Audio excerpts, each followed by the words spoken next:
राम राम विद्यार्थी मित्रांनो, नेहमी परीक्षेला प्रश्न विचारला जातो, दिलेल्या शब्दाची फोड केली असता व्यंजन संख्या किती, स्वर संख्या किती, वर्ण संख्या किती। मग अशा वेळी करायचं काय लक्षात घ्या।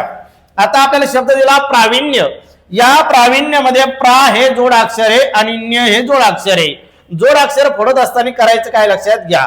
आता या ठिकाणी प ला बाहेर काढा, प चा पाय मोडा, त्यानंतर र ला बाहेर काढा, र चा पाय मोडा।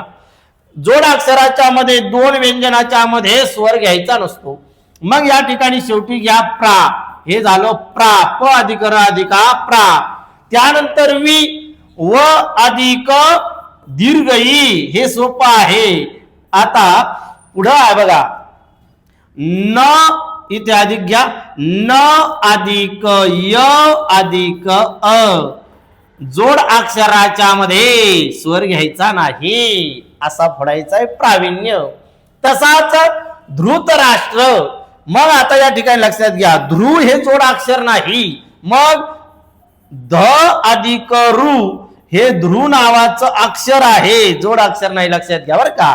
आता ध्रुत, त अधिक अ, त चा पाय मोडा, अ ला बाहेर काढा, र चा पाय मोडा, आ ला बाहेर काढा।